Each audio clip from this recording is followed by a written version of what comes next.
Good morning.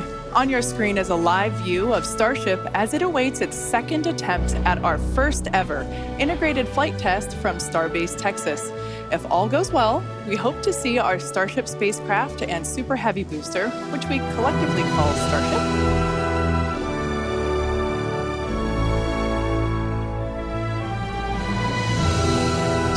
Now, if it does all go well, then we'll expect the Super Heavy to light up its 33 Raptor engines at the base of the vehicle and lift off, clear the pad away down from in Starbase, Texas. And then it'll go into ascent. About 3 minutes into its ascent, we're going to expect to see Super Heavy separate from the Starship. It'll perform a flip maneuver, and then it'll execute a boost back burn, and we're going to be targeting a hard landing in the Gulf of Mexico. And while that's happening, we hope to see Starship's 6 second stage engines ignite and watch as Starship coasts for about an hour at altitudes ranging between 150 and 250 kilometers before re-entering Earth's atmosphere and make its own hard landing in the Pacific Ocean about 250-ish kilometers offshore. Now, we are not really expecting many camera views after separation. That is to say, if we even make it that far. But we do promise that whatever views we do have, we will bring them to you live. Yep. We have a couple of ground stations along the way, so if we are able to get good telemetry, assuming we make it that far into the ascent, then of course those will be available on the stream. And also worth mentioning today, like the whole just getting the vehicle off the pad is a complex endeavor.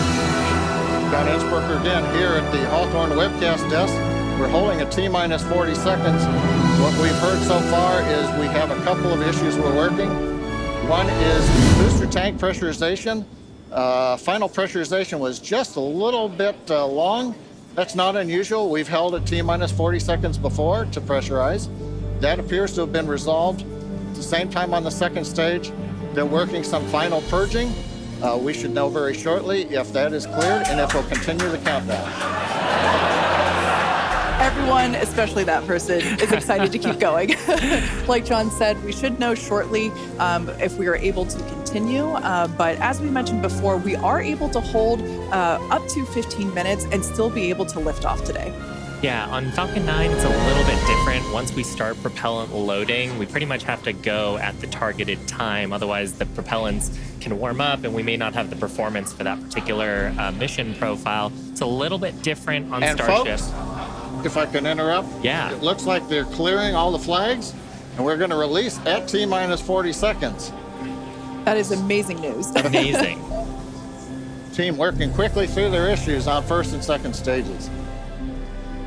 And I'm sure all of the rehearsals and simulations that they've been doing have prepared them to evaluate this data quickly to try to get us in for today's launch attempt. For those of you just joining, we have a brief hold at the T-minus 40 second mark. The team is resolving one issue with the bleed purge on the Stage 2 Raptors. Like John just said, the teams are quickly working that, and it looks like the flags are being cleared as we speak. So we should be able to resume the launch countdown any moment now. And it's worth noting on Starship that once we resume the countdown, it restarts from the 40-second period, and then we keep going unless another condition pops up. So stick around because Starship could be going here real soon. Don't walk away, that's for sure. Amazing views here coming to us from Starbase, Texas.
clear to land a pitch over. Propulsion reports first stage engines nominal.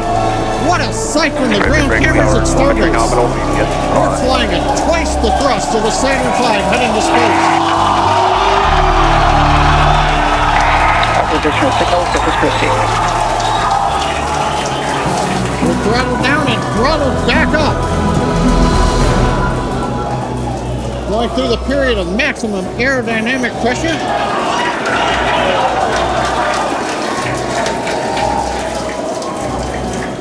As the velocity increases, the density of the atmosphere is decreasing, Max Q. lessening stress on the vehicle. The call out, max Q now.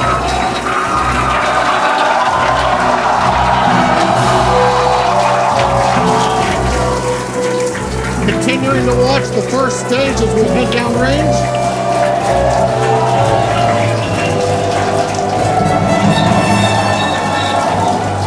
Seconds into flight. Our next major activity is going to be shutdown of the first stage. Houston tracking station now acquiring the vehicle. With shutdown, we will get separation of Starship and Super Heavy and ignition of the Starship engines.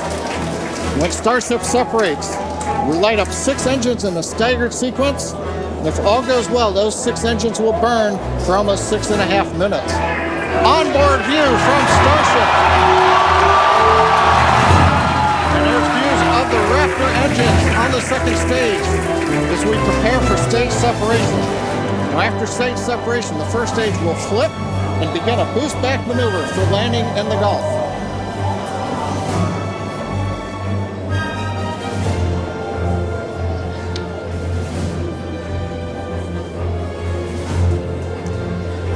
Continuing to fly, 2 minutes 40 seconds. Let's get ready for main engine cutoff.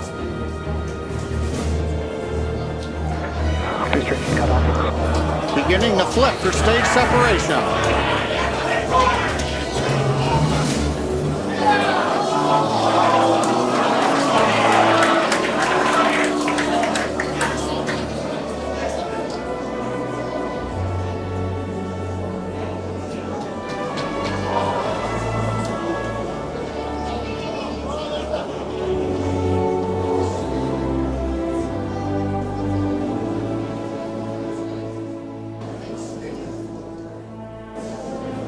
As of right now, we are awaiting stage separation, where Starship should separate from the Super Heavy booster. Yeah, Kate, right now it looks like we saw the start of the flip, but obviously we're seeing from the ground cameras the entire Starship stack continuing to rotate. We should have had separation by now. Obviously, this is does not appear to be a nominal situation. Yeah, it does appear to be spinning, but I do want to remind everyone that everything after clearing the tower was icing on the cake.